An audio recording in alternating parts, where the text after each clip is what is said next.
Cléopâtre, reine d'Égypte.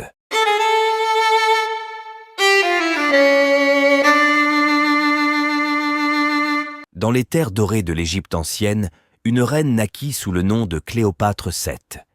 Sa naissance, en 69 avant Jésus-Christ, fut marquée par des tragédies. On raconte que les prêtres de Memphis prophétisèrent déjà que cet enfant serait la réincarnation de la déesse Isis, destinée à apporter gloire et prospérité à son peuple. Cléopâtre, dès son plus jeune âge, manifesta une intelligence vive et une curiosité insatiable pour les mystères de l'univers. Éduquée dans les meilleures traditions grecques et égyptiennes, elle maîtrisa plusieurs langues et s'initia aux sciences occultes et à l'alchimie grâce à ses professeurs, impressionnés par son esprit brillant. À l'âge de 18 ans, Cléopâtre monta sur le trône d'Égypte, héritant d'un royaume en proie aux conflits et aux menaces extérieures. Pour asseoir son pouvoir, elle s'appuya sur sa prétendue descendance divine et se présenta comme l'incarnation vivante d'Isis.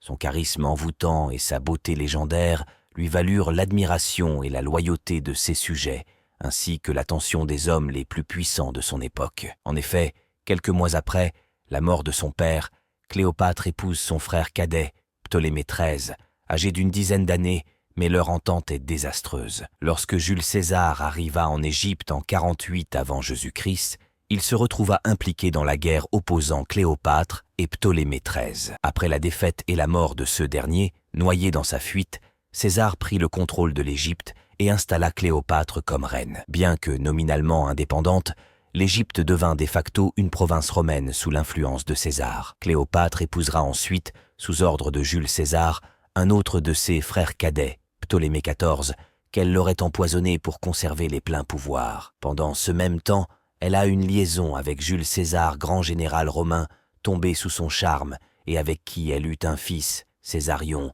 qu'elle éleva dans le secret de la cour égyptienne. Parmi ses conquêtes figure aussi Marc-Antoine, un des plus grands généraux romains. Cette relation avec Marc-Antoine fut la plus tumultueuse et la plus passionnée qu'elle connut.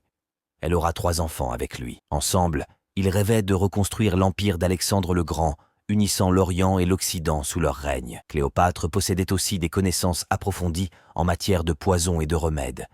On raconte qu'elle testait différentes substances sur des prisonniers pour découvrir les effets les plus efficaces et les plus rapides. Elle avait une fascination particulière pour le poison de l'aspic, un serpent venimeux dont la morsure procurait une mort rapide et indolore. La fin de Cléopâtre fut aussi mystérieuse que sa vie. Après la défaite de Marc-Antoine face aux armées d'Octave, elle choisit de se donner la mort plutôt que d'être exhibée comme trophée de guerre. Selon la légende la plus populaire, elle se laissa mordre par un aspic, s'assurant ainsi une mort digne et symbolique. D'autres histoires parlent de poison caché dans une épingle à cheveux ou même d'assassinat. Après sa mort, Cléopâtre fut inhumée avec Marc-Antoine dans un tombeau somptueux, rempli de trésors et d'objets sacrés destinés à assurer leur immortalité. Mais la localisation de ce tombeau reste un mystère. Son fils Césarion sera exécuté sur ordre d'Octave. Les 3 autres enfants d'Antoine et Cléopâtre seront, eux, emmenés à Rome. Ils sont exposés lors du triomphe d'Octave et élevés par Octavie, restés fidèles à la mémoire de son époux, Marc-Antoine. Aujourd'hui encore, Cléopâtre est vénérée non seulement comme une souveraine puissante, mais aussi comme une figure ensorcelante.